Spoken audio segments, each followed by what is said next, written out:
Are you a PhD, postdoc, or MD interested in transitioning into management consulting? Apply to Link to LEK by March 12th, 2023. What is Link to LEK? Well, it's an opportunity for advanced degree students to get to know LEK and the type of strategy consulting work the firm does through a virtual 2-day program. During the program, you'll network with LEK consultants and participate in a simulated strategy case modeled after the work done by LEK's life sciences team. But the best part of the program, you will receive the opportunity to an early interview for a full-time role with the firm ahead of the general recruiting cycle.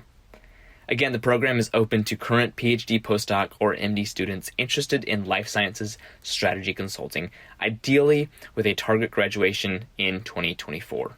So again, apply by March 12th. Click the link in the show notes or visit lek.com today to submit your application. Hi, my name's Edward, and I'm going to be pursuing a career in consulting upon graduation. As an intern for Management Consulted, I would love it if you were able to fill out a quick survey linked in the show note description. This is going to help Strategy Simplified improve and become far more tailored to you, the individual, looking for a career in consulting. Thank you.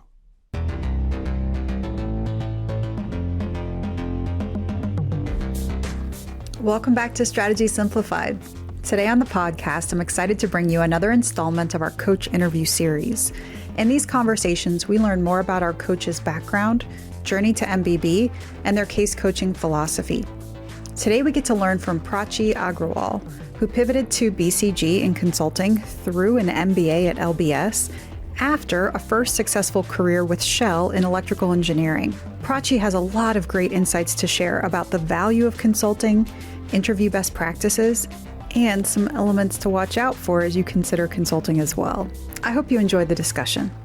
Prachi, welcome to Strategy Simplified. I'm excited to get to learn more about you today. Thanks for being on.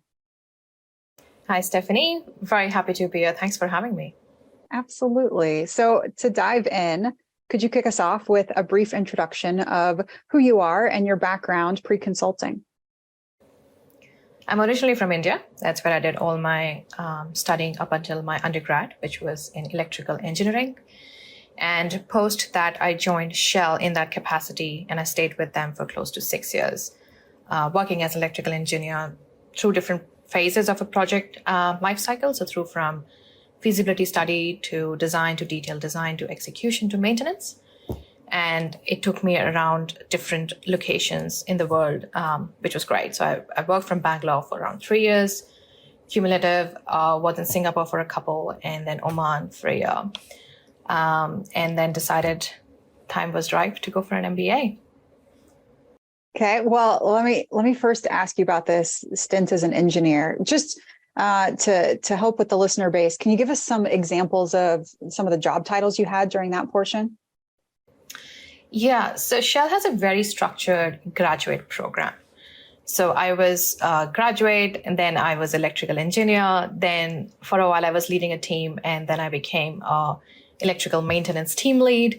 And then I again came back as electrical engineer, but with more responsibility or a higher job grade, which was an internal system that Shell used. But yeah, it was very much an engineering focused journey. Okay, got it. So engineering undergrad degree, not too much of a pivot, but diving into that specialty out of undergrad.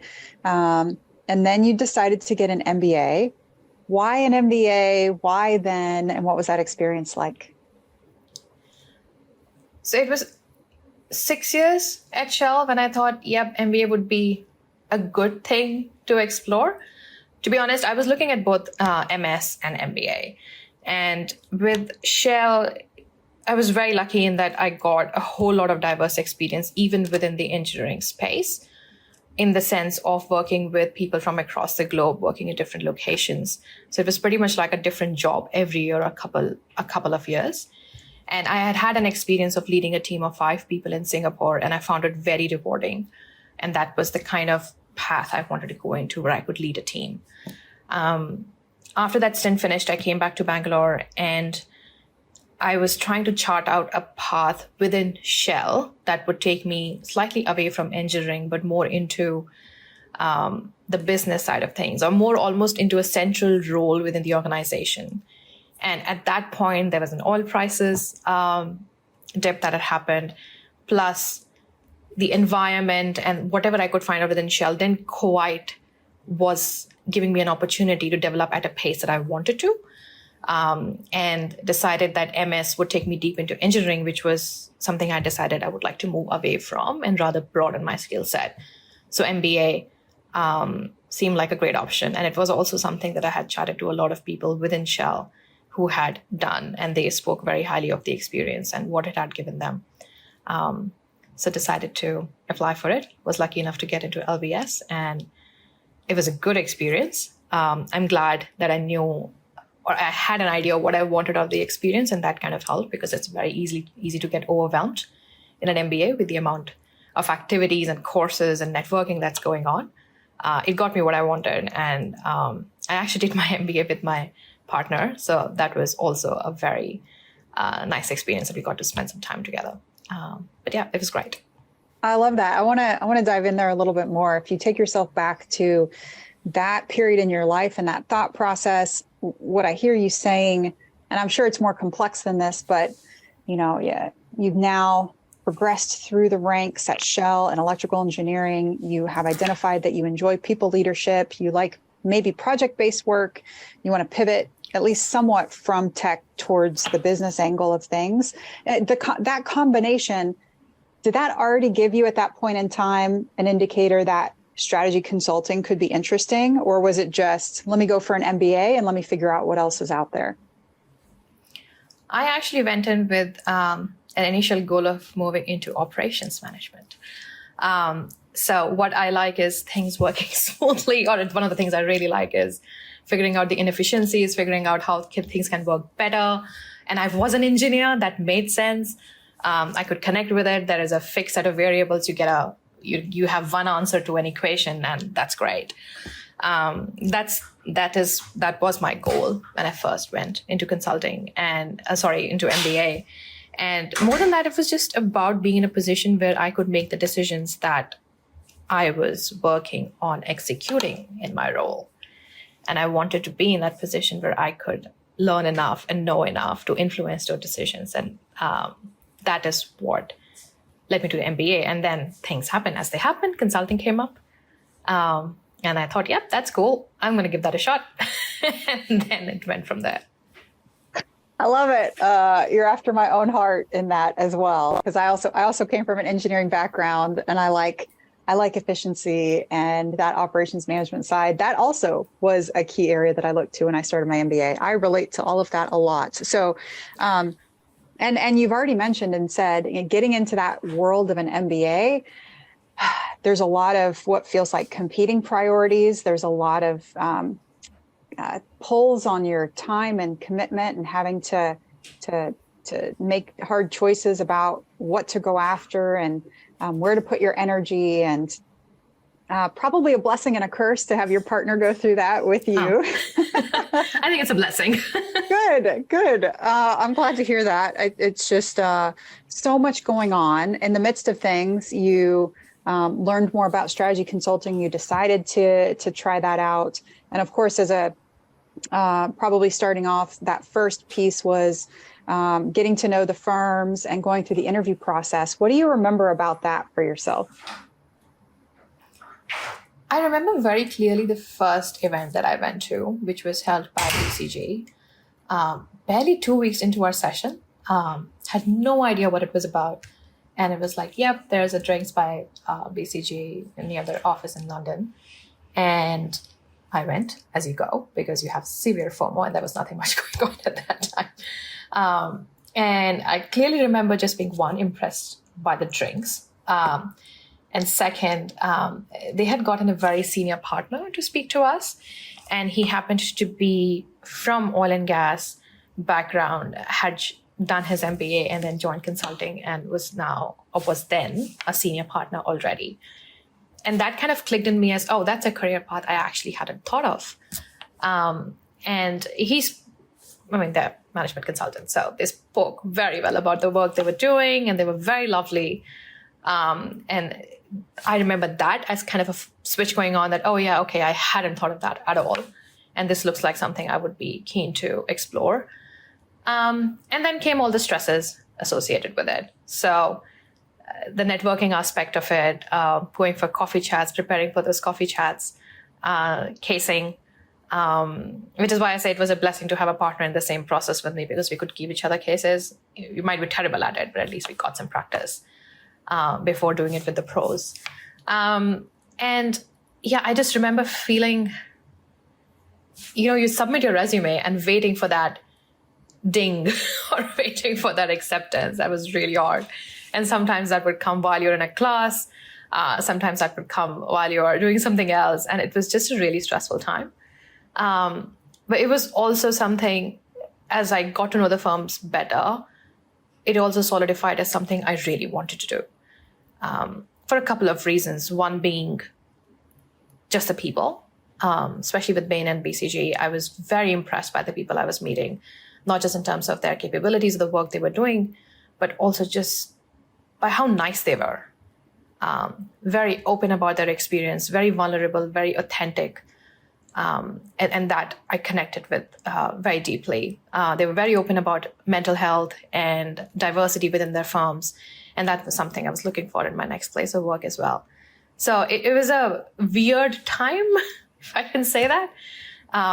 But it stands out pretty strongly as I think back to it, and I'm glad it's over. For what it's worth. Well, now you get to help other people go through that stressful. Oh, I only wish I can. I hope I can. Absolutely. No, I know that you do. And it's obvious that BCG made a positive impression on you early. And they weren't the only firm to do so, as you've mentioned, but maybe they stuck their foot in there first, since that's where you ended up and that's where the direction you decided to go. So help us understand from LBS doing, as I believe, an internship in Sydney, Australia, right? And kind of what was that thought process like? And then what was your journey like from there? You mean post-internship? Well, let's first walk me through, because I hadn't heard Australia so far on your list as you walked through Shell. So you end up in London at LBS, and then you're moving through your first year, going through this internship search. Tell me how you end up at BCG in Sydney. This is not as exciting. My partner was working in Perth in Australia. He's also Indian, but a naturalized Australian. And I had visited him there when I was working in Singapore, and I really loved the country. It's coming from India, there's a lot of people around, and that's great. But in Perth, I felt like I could breathe. There was a lot of nature around, and I loved it. People had a very strong sense of work-life balance. This was pre-consulting me, bear in mind.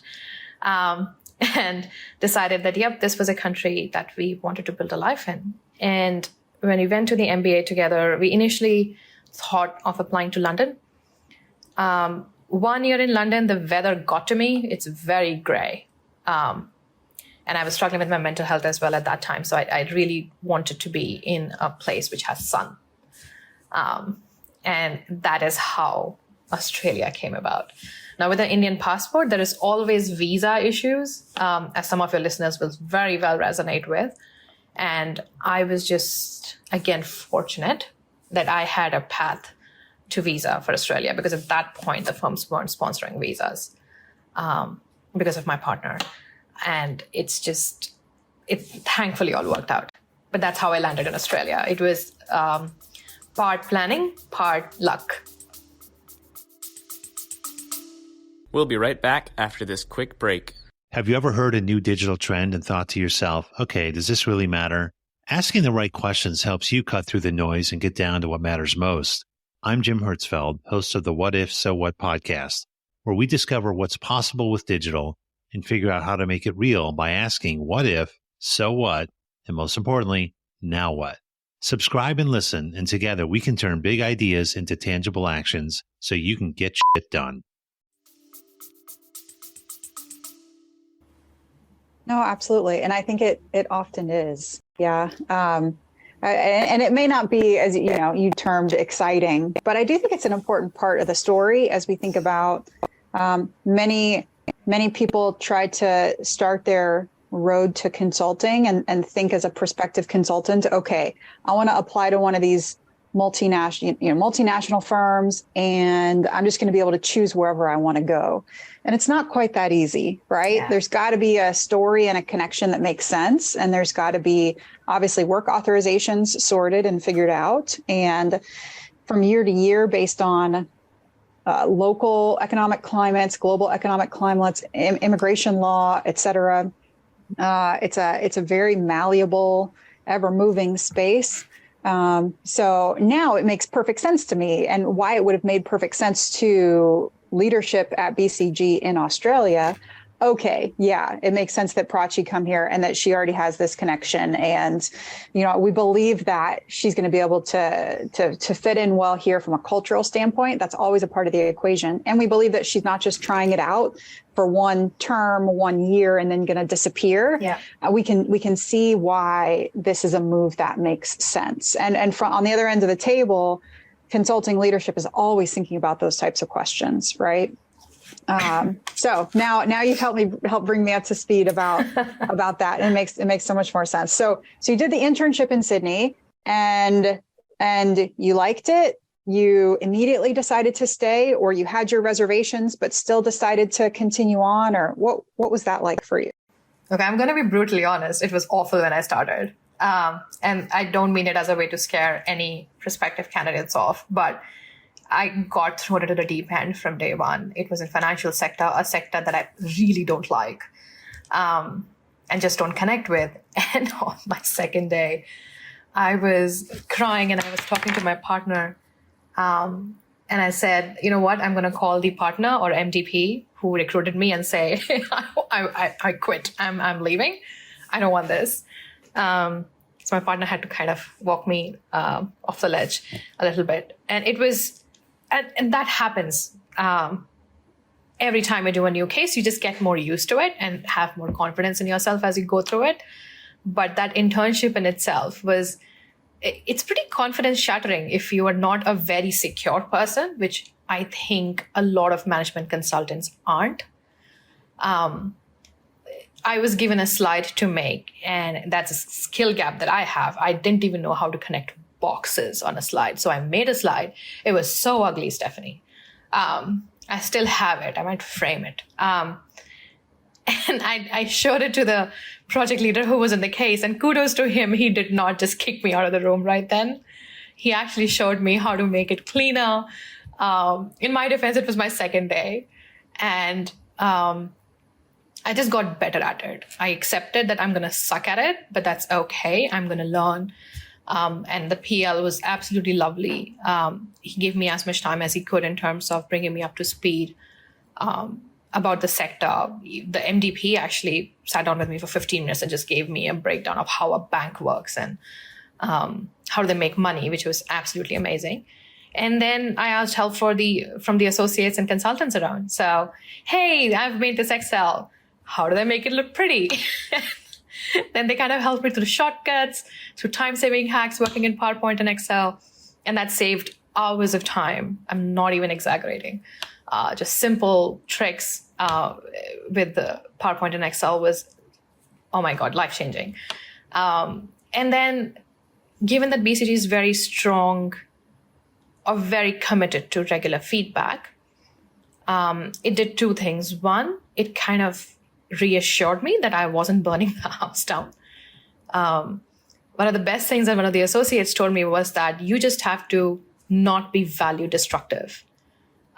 You can be null, that's fine. No one expects you to be value positive. Just don't be value destructive. I was like, yep, I can do that. Oh, that is too funny. Yeah. And but that put me at ease. And I would like to think at the end I was value accretive. But I realized that it's going to be nerve-wracking every time, but it was worth sticking around for the growth that you had in such a short amount of time with the people who were absolutely amazing. Again, confidence-shattering, nerve-wracking experience, but also very positive towards the end of it, or enough so that I wanted to come back with BCG and in the same role. It was also a rational decision in the sense that BCG is a brand that I wanted on my resume. It would give me the skills that I wanted to have to move into the business side, the decision-making rooms of the business world. And it gave me an entry into the Australian market. It was not a market I had worked in before. It was a very good chance to just diversify my skill set from electrical engineering and oil and gas to something completely different and very diverse, which could be applied to really any context, any industry going forward. So it was a very good stepping stone, even if I felt that, okay, I can't do this, which it turned out I did eventually decide to leave. But even with that, it felt like a very, very good couple of years to spend at the very least. Mm-hmm. Mm-hmm. Well, thank you for walking us through that process of getting the internship and moving through that summer, and that it wasn't, a lot of people covet these roles, and yet you walk in and it's not all roses and unicorns and rainbows like from day one. And there's some mental preparation, there's some upskilling, there's needing to understand the landscape around you, and all these different things come together to make you value additive over time, and not value destructive. I love that terminology. But ultimately you decided to go back.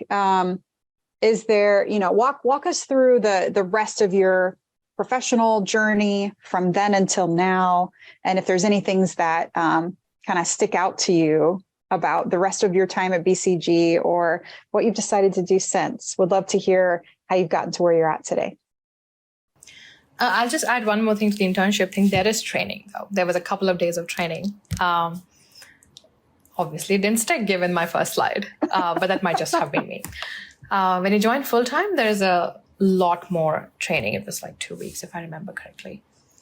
So I came back to BCG, joined the Sydney office, had a great cohort to start with. And as much as I had worked in international environments, that in itself was a bit of, I hope I pronounce it correctly, acclimation process.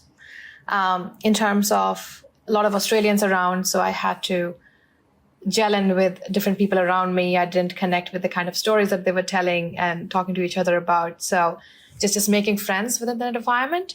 And then got staffed on a case in oil and gas, stayed with them for a few weeks, but then also did mining, also did healthcare, also did not-for-profit, and then oil and gas again. And then also led a report on gender diversity international level for oil and gas industry. So it, I think it's a human brain, or even just my personality. I remember the lows a lot more clearly than I remember the highs. But with the benefit of hindsight and the fact that I have been in industry now for almost 1.5 years, I'm a completely different person post-consulting and pre-consulting. If you think MBA gives you the confidence to stand in a room with executives and hold your own, consulting will multiply that tenfold. It will also, it stretched me to a point I didn't think was possible. It kind of makes you face all your childhood fears, all your insecurities, every issue you might have had with your parents, brings it all together to the fore. But hey, I got therapy as a result of it. So you know what? Silver lining. But I remember these conversations that I had on and off with people around me that stick out the most. One of them was during my internship when one of the principals on the case said, "Thank you for your contribution." And I said, "Oh, I did nothing." And she was like, "No, take the compliment. Women don't do that. You have to learn to take a compliment." And that was such a lovely moment for me. And that has stayed with me. As I always, maybe it's an Asian thing, maybe it's a woman thing, but it's hard to take compliments and just be like, "Yep, I did a good job." And she was very assertive in that, no, you have to learn to be comfortable with being told that you are doing well. I also, during my first case, I worked on the shell deck 2 or 3 weeks into the job, and I killed it. I just didn't know I killed it, but I was told later that I killed it, and that stands out.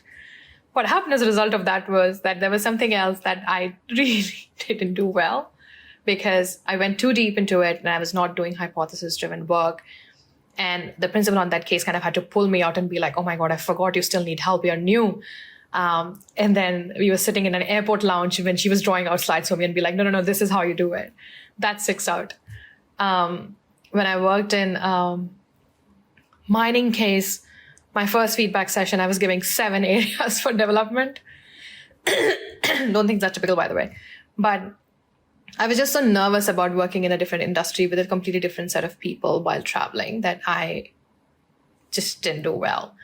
But 6 months later, I came out of this case as a very, very strong candidate with solid client relationships and fantastic feedback.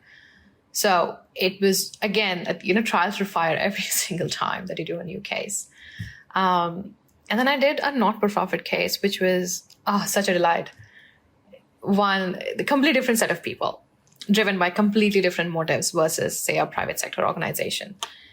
Really passionate, lots of scientists and lots of people who know their stuff.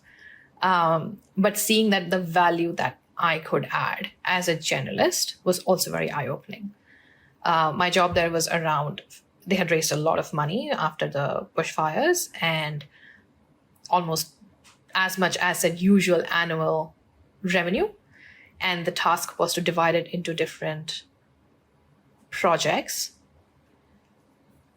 so that we kept the donors happy, we kept internal stakeholders happy, and we kept the wildlife and the flora and fauna happy. And it was just an exercise in so much directing that passion in the right direction while bringing some objectivity to the assessment, because you can't fund everything, unfortunately. And everyone wanted the money to go to the koalas, which is great. They're very cute. But there are other things that needed to be funded. So bringing all of that together, working with the chief conservation officer and her team to figure out where the money goes, where is it that it'll have the longest impact or most self-sustaining impact rather.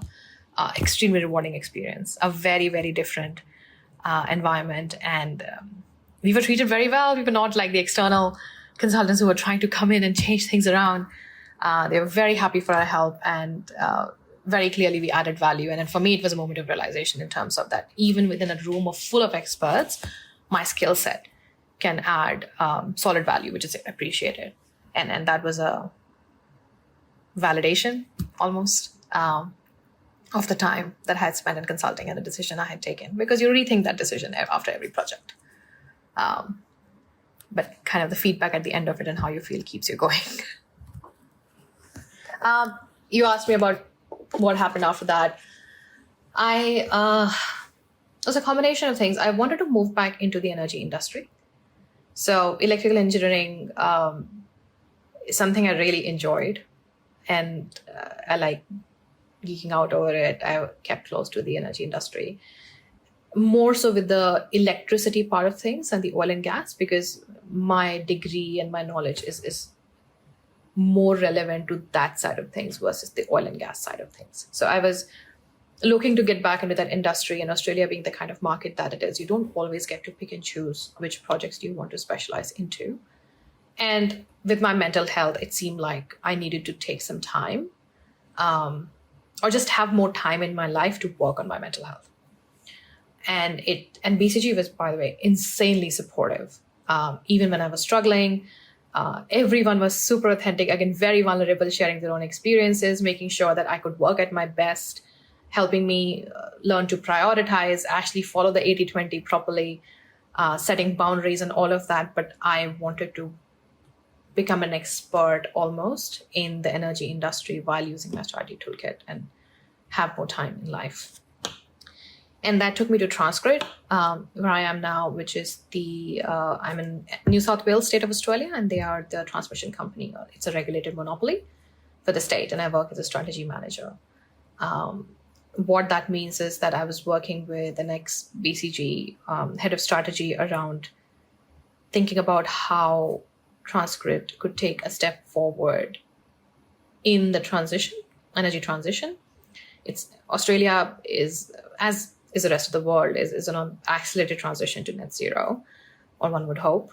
But there is a lot more intent and policy commitment behind reaching the net zero targets. And that means it impacts all the utility companies, all energy companies.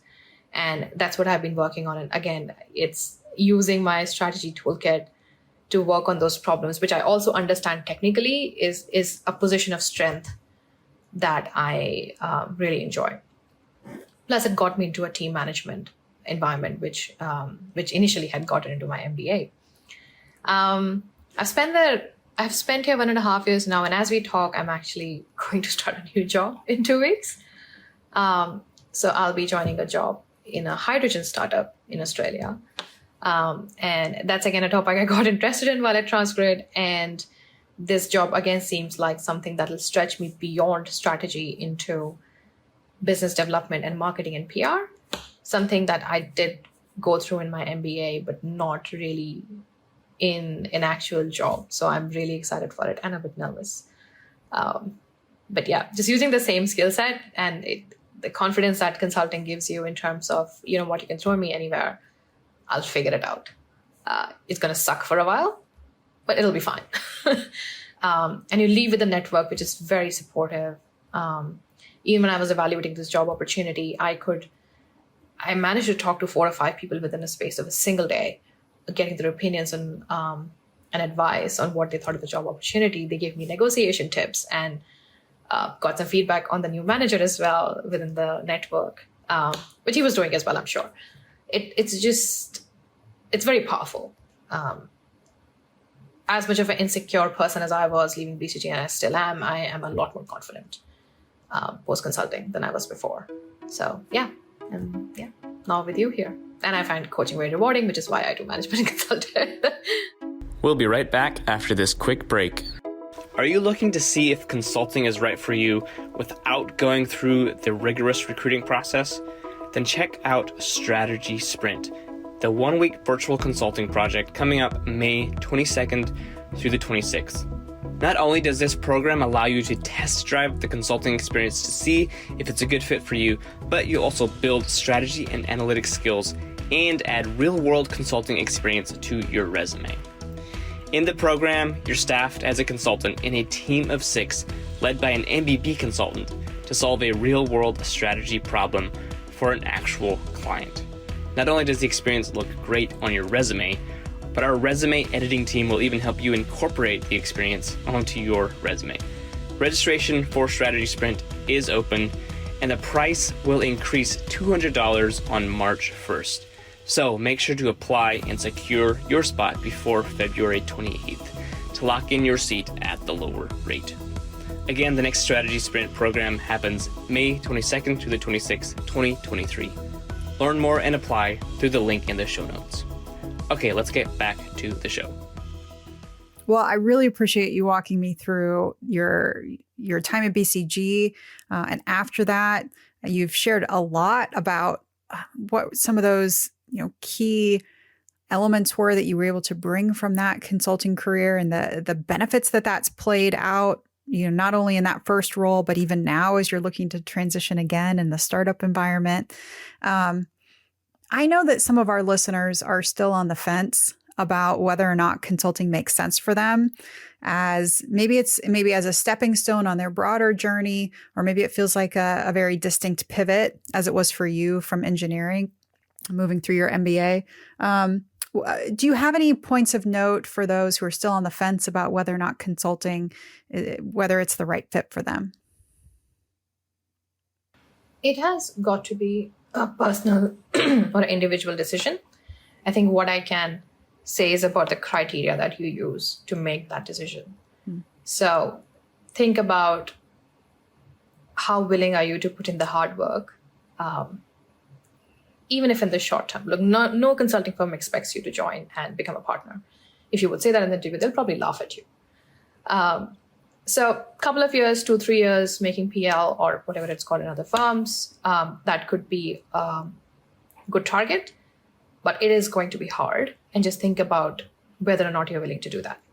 It's sometimes hard to make that judgment before you have been in those shoes. So trying for an internship before is a fantastic opportunity to do that. Beyond that, it's worth just examining your internal, I guess, being more self-aware around feeling that you will feel out of place and out of your depth and uncomfortable for a lot of time. And that's how the business model is. It's designed to make you uncomfortable. If you are comfortable, they're not doing a good job and you are not being stretched and you're not learning. So knowing how comfortable will you be with that? How humble are you? How willing are you to be able to continually work on feedback that would be continuously given to you? But knowing that you'll have absolutely incredible set of people around working on problems that you otherwise won't. So weigh those pros and cons and then make a decision. The thing I can say is no one regrets it. On the other side of it, everyone gains something out of it. Everyone goes on to do great things. You come out with a lot more than you think you would. There's a lot of latent learning that you don't realize while you are in it. And that becomes more obvious as you leave. So you won't regret it. But if it's not fundamentally what you want to do, because you will be in an advisor role, you will not get that kind of credit that you want. So if it's your slide in the newspaper, it's not your name below it. So your recognition comes from internal, from BCG, that you're doing a good job. So you need to be comfortable with that advisor role at least for some time. So these are the criteria that you could use to make a decision. But if you do it, there is nothing to lose. It's a fantastic job, an amazing opportunity. For how long, that depends from person to person, but nothing to lose. Prachi, I really see and just commend you on your transparency in your approach, the systematic way that you have approached even just your thinking there right now, and your structured communication in doing so. And I have no doubt that is exactly what you bring to your coaching career as well, being here with us at Management Consulted, as you try and help prospective candidates work through, is consulting right for me or not? How do I navigate through the case interview? How do I push forward through the conversation? How do I crack that math problem? How do I drive to recommendations and everything in between? Would love here to pivot and have you talk a little bit about that part of your work and life right now. What's your coaching philosophy? How do you approach that work with your clients? Cliched answer, but it depends. So it depends on where the candidate is in their preparation. So that's usually my first question. So where are you in your case prep? How many cases you have done? How do you feel about your own preparation? When are your interviews? And getting a sense of how much time they have before they have to go in front of an interviewer, the firms they are targeting, and so forth. And after that, it's really about, okay, is there something specific that you're trying to address in this conversation? Then we focus more on that, or find a case that suits more to that problem that you might be trying to address. But after that, if it's a case interview, then I go through a case, and I do usually BCG style or interviewee-led cases. And one tip that I always give people is that treat it as a conversation, like talk to me, tell me your thinking. Interviewers do God knows how many cases in a single day. If you're too quiet, they'll get bored. So keep them engaged and relax, be personable, because we're also trying to judge whether you can be put in front of a client. Can you hold your own? Can you be a good communicator? So all of that. And when I run the case, post it, I give feedback in terms of discrete elements of case. So through from recap of the case prompt to clarifying questions, structuring, chart reading, math, recommendations. And all of it is really around, and plus there's a general feedback around how present they were in the case, the communication style. Like some people get really worried about it and hold themselves back, and their natural communication comes out only after it when they are talking to me. And I'm like, no, that's what I want to see in the case. And it's easier said than done. The MDP I was interviewing with had to really tell me, he was talking to me in the fit questions, and I was nice and relaxed. And then he said, okay, now let's do a case. And I think I physically tensed up. And he was like, no, relax. It's okay. And I was like, yep. So it's easier said than done, but it can come with practice. But that's the approach I take. If it's fit, then I ask people to think about some popular questions that are asked, or think about top 5 to 10 experiences of their professional life. Note them down if they can, and then we go through it together. And then I try to help them structure it into the star format, or really sometimes help them to scale up the impact that they're communicating. Lots of humble people in this business. especially those from Asian backgrounds. And sometimes I have to be like, no, you have to sell yourself. You did a great job. Just multiply it tenfold in how you are saying it, because you did do it. So a lot of it is around that as well. But that's the approach I take. It's very flexible based on the candidate needs and what they're looking to get out of the session. But I just try to be there for them in whatever way or form they need. Absolutely. A bespoke approach. Are there certain types of problems or issues that you really love helping candidates work through? I love working with people on their fit. It's something people overlook. It's something women and people of Asian backgrounds struggle with. And I feel like because the math is not a problem quite often for these candidates. It's the communication. It's how they're coming across in the interview is where we end up being a bit on a back foot. English might be the second, third, fourth language in these cases. And just being really focused on fit sometimes is very valuable. And I really enjoy that because I have had a lot of help in that area as well. When I joined the MBA, I realized that I had done a lot of cool stuff in my life that I was just completely underselling. And I realized that only after listening to other people in my cohort and be like, hey, I've done something like that, but I never talk about it. But I don't mention it. And just bringing out those aspects in a person's journey is something I really enjoy. And if that helps them become more confident or be more sure of themselves in the process and compete with others, it's very, that's the fun. That's the part I find best. Those behavioral questions cannot be overlooked. Absolutely. I love that is a focus area for you. But of course, willing to and able to work with candidates on any number of challenges that they're facing. 100%. I really appreciate you walking us through your journey, your learnings, your insights. You threw in a lot of best practices and tips there as well, kind of from start to finish through the case interview journey as you were talking through it. I am sure, Prachi, we have piqued the interest of some people listening to this podcast to want to work with you. Given your, you are a global citizen, you have had a diversity of experiences.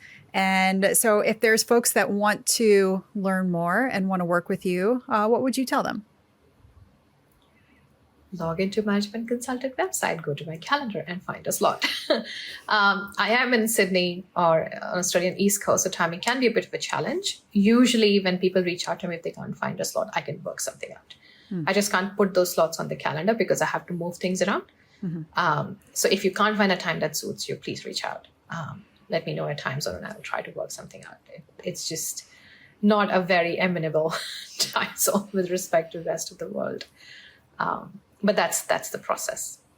Love it. Love it. Well, we have something of a Strategy Simplified tradition to be able to end off our conversations with some fun questions to get to know you even a little bit better on a personal level. So if you'll indulge me here as we wrap up, have a couple of things teed up. Prachi, if you could share, what is one thing that you're consuming right now that inspires you? Something you're listening to, something you're reading, or something you're watching?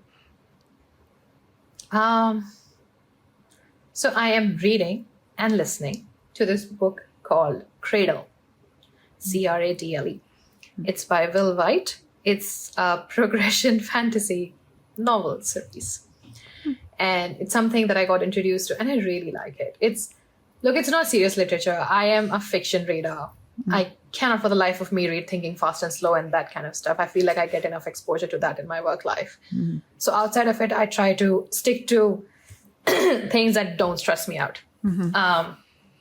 And Cradle is the audible video. The audible audio is by this guy called Travis Polry, and he's done a phenomenal job of reading it. The voices he does, the accents he does in reading it, they are absolutely amazing.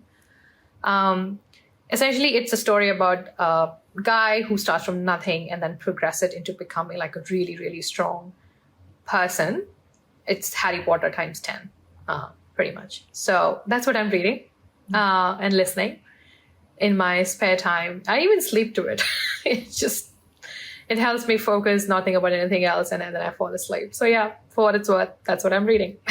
I love it. I love it. Well, that in your interest is already one fun fact about you, but I wonder if you could share another. What's another fun fact about you? Something that we haven't heard about or learned yet today. Oh, I got into wine when I was 25, when I first visited Australia. And I guess it's a thread through my experiences that I really like to learn and just know more. So I recently passed my level 3 in wine, spirits, and education trust qualification. It's run out of London. So yeah, I can now teach wine as well. Oh, congratulations. Oh, that's lovely. What a fun skill set to have. Another base of knowledge. I am sure that there are still professional settings that you can wow people with that knowledge. But yeah, what a fun personal hobby.